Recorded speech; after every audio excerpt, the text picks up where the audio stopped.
Today we install the BAL hide-a-spare, starting right now.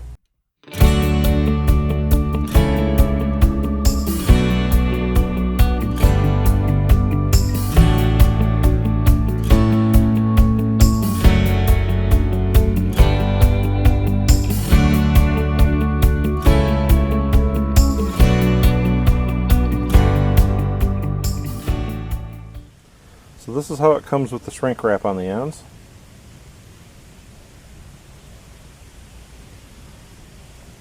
And then it usually comes on top of a pallet that is shrink wrapped to the pallet. These usually come freight delivered because of the size. As you can see, I'll move it down in here. It is a model 28217. This is for an RV without a enclosed underbelly.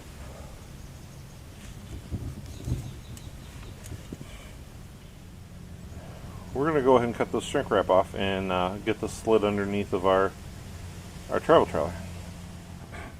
You might notice the JT Strong Arm that I installed a few years ago. I plan on doing a 3-year review of those here shortly. And that video, when it becomes available, there will be a card up above in the right hand corner of this video that you can click on and go see that review. But they just work. They're fantastic system. Get rid of that shake in your camper. And we'll do a whole stabilization video too of different things that you can do to help get the shake out of your camper. Okay, you can see I have a couple holes drilled here, and that is because when I first ordered this, I actually ordered the wrong model number. I ordered one for an enclosed underbelly, and this one does not have an enclosed underbelly. It's hard to decipher if you're buying it on Amazon or whatever. Usually those on there don't have the description of what the model number is for. You have to go to BAL's website and actually find the model number for your unit that you're looking for, whether it's an enclosed underbelly or not. So that made it a little bit difficult because I drilled the holes and then I went ahead and set it up there, and then I realized, hey, this isn't the right one. I hung down way too far. It's more for like what you'd have, like maybe a big fifth wheel that's higher up off the ground that has an insulated underbelly. Like I said, our camper does not. It is open underneath. So that right there is one thing. Alright, to make it a little easier on us, I actually took the bracket off of the end of it. There's a bolt on each side. You can just pop that bolt and nut off, and it makes it a little easier to work with trying to get this side up. So we'll go ahead and set it up here. We'll see if those old holes line up with what I drilled for the model that I bought that was wrong. If it does, they'll save us a lot of time on this side. And those holes do line up. You can see the way the shelf is. The one I ordered that was wrong, I could have just moved up, into the top of the frame and drilled some holes. But the problem with that is that the bolt holds all the weight of the tire and that bouncing that's going down the road and stuff like that. So the way this is made, the shelf right here holds the weight. It sits on the I-beam. And the bolts really don't have to hold much on there. You can put these on with self-tapping bolts. I'm actually going to put a bolt and a nut in, just so that it's a little heftier. But it don't really take much to hold it on because the weight of it actually is just supported by the shelf. So we'll go ahead and we'll get our bolts and we'll get this side bolted up.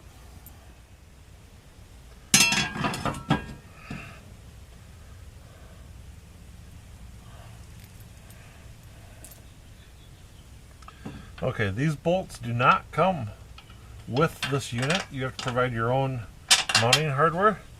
I happen to have these laying around from another project, so I have a handful of these.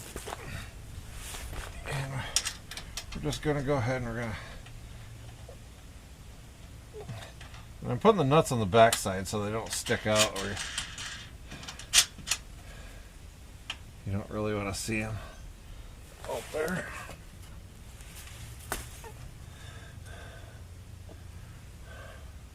Now you do have to be careful. There's holes here that are lower, that are tight against the flange. I don't know if you can see or not, but on the opposite side, on my door side of my camper, right along the inside edge of that flange, is the gas line. So I know that I can't put a drill bit through that frame at that location because that's where my gas line is. So I don't want to hit that gas line. Now I will put more than 2 bolts in here. I put 4 in. The bracket comes with 6 holes. I really think 2 would hold it because, like I said, the weight of it gets held by the I-frame. But I'm going to go ahead and I'm going to drill the holes, and I'm going to put 2 more holes in this frame yet for a total of 4 bolts, and I think that will help. At the very least, it's going to hold it on and keep it from flying off.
Alright, we got all our bolts in here. I'm going to go ahead and we're going to tighten this up. I just have them threaded on by hand right now. I'm going to put a wrench on the back side here. Bolts I'm using have a 1/2 inch head and a 1/2 inch nut. And I'm just going to put a wrench on there and I'm just going to hit it with an impact.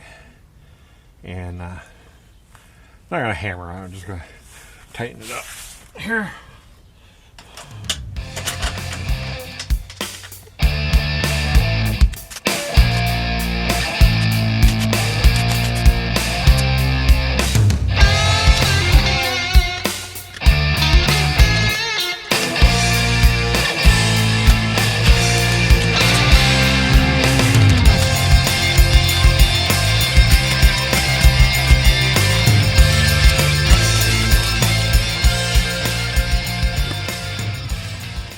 Okay, as you can see, that really stiffened her up, even just having 4 bolts in it.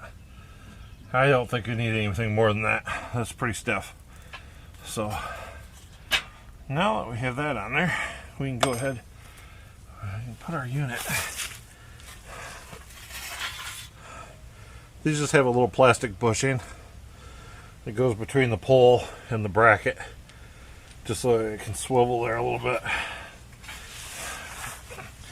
These, though, have to go up and through these holes a little bit.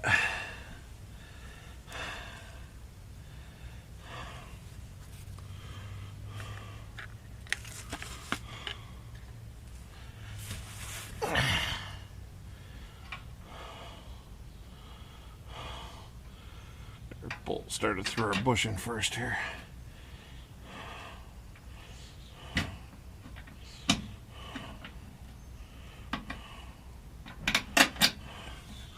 Just like that. Alright. These have a nylon nut on them to keep them from backing off.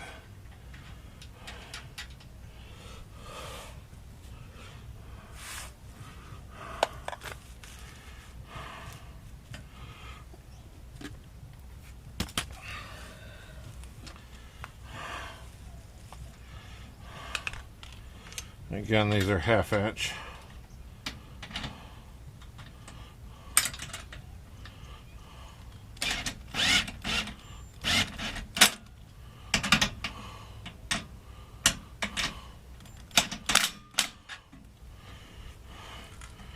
Don't have to be tight, you do want it to move.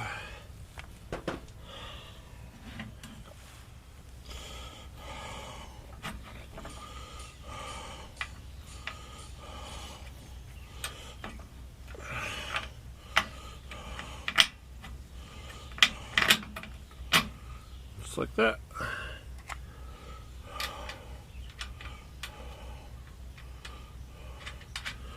You're not started.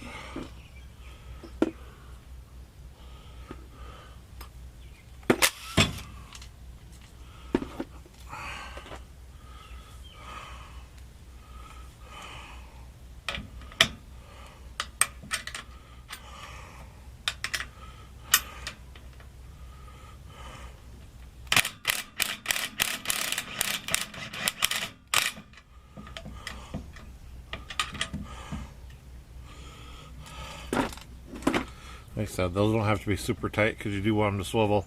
That bushing helps, but you don't want to tighten it down so bad to crack the bushing. So, all right, with that, we're done on this side. Need to go over to the other side and do the same thing. Okay, so we moved over to the door side of the camper.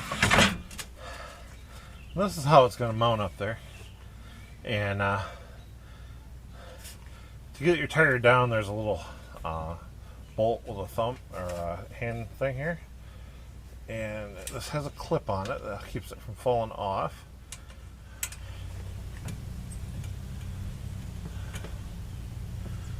Okay, it looks like we have that about where we want it. I had about 3/4 of an inch behind my strong arm bracket here. The other side, maybe just right about there. All right, go ahead and we're gonna start a hole here.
Okay, that bracket's mounted.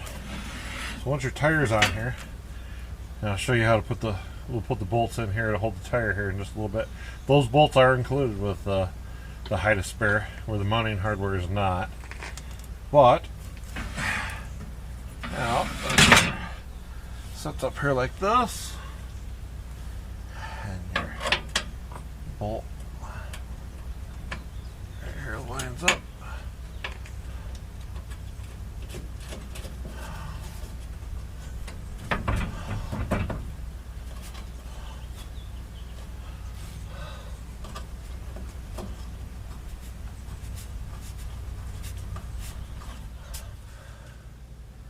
Okay, I wanted to show just how stiff this is once it's in your frame. I was kind of worried about how much bouncing there might be, and I'll show this too once the tire's on here. But I just want to show that once this is bolted on, this here's it's just slop that's in the nut here. As far as what moves, it really don't move at all. It's pretty stiff. And the pipes that go across, because it's telescoping, those are two pipes, one inside the other.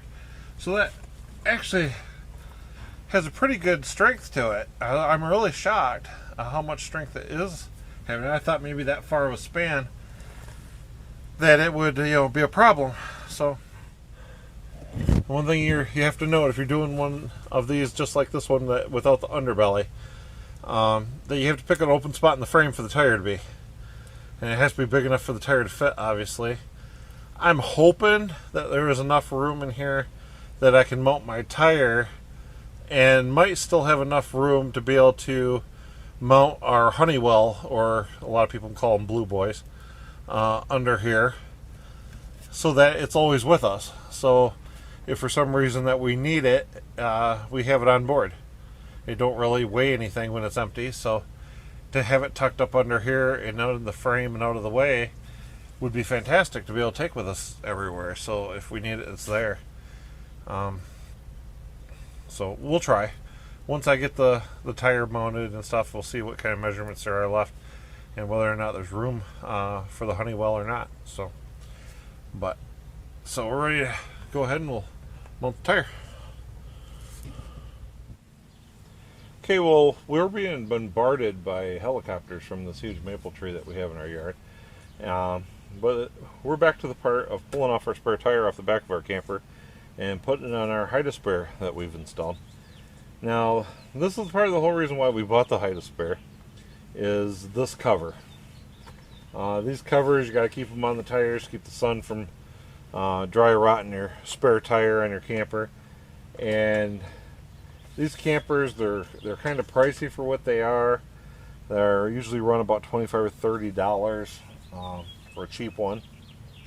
And a lot of times, I can only usually get maybe a season, maybe two out of these if you spend a lot of time cleaning it. But these have kind of like a felt backer in them.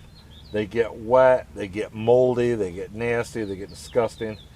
And they just don't look very well. As you can see here, this is actually a little bit of mold and mildew, because that's what these covers do.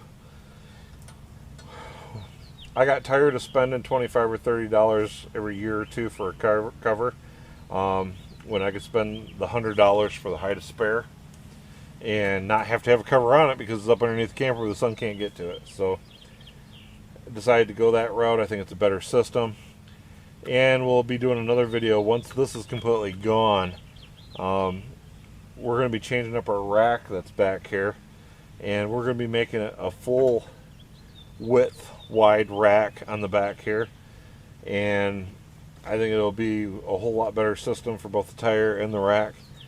And so let's go ahead and we'll peel off this cover and we'll get this tire off and we'll get it on our height of spare.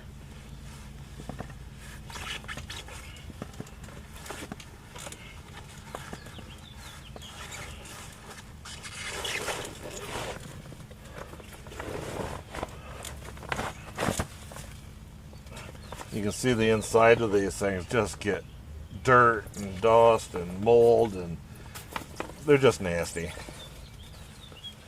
let's go ahead and get this tire off here.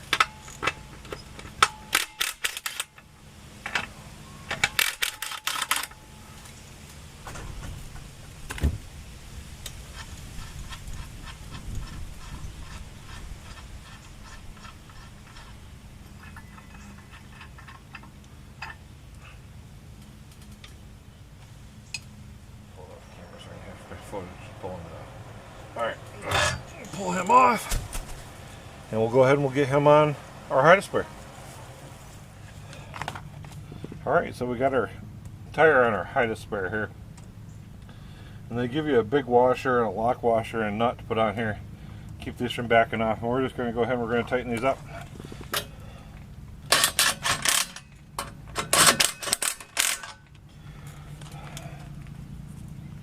Okay, we're ready to slide it underneath the camper. Alright, so we're going to slide this up under here. And I think I'm going to probably lay it out on the ground to get the last little bit of it.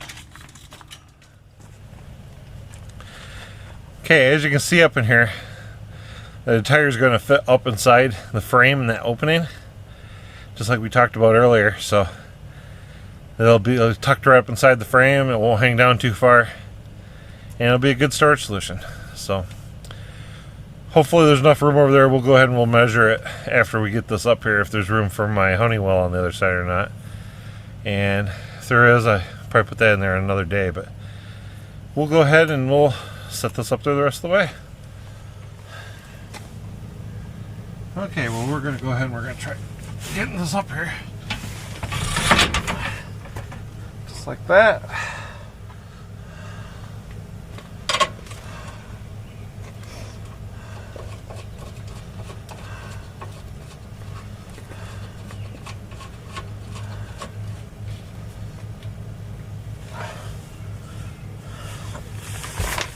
Okay, we got a retaining bolt in there, and as I said earlier, I'm going to find a different replacement for the clip that BAL supplied with that. That clip that was there, I don't know how any human can get that thing clipped on there, but so I'm going to buy it's kind of like a little safety pin type clip to retain that, to keep that from vibrating and backing off. But our tire is in here, and I'll go ahead and give you a view here of, now that we have some weight on here, I'll give this thing a shake and we'll see how much movement there is. Alright, as you can see, that's me shaking it pretty hard. And there's a little movement. But I really don't think there's any more than what it was for the bumper mount. I think it'll be good. So there we go. Our tire is up underneath of our camper, out of the way. And we are good to hit the road. Okay, so that's our video on our BAL high display. And I hope you enjoyed the video. Don't forget to subscribe, and we'll see you out there.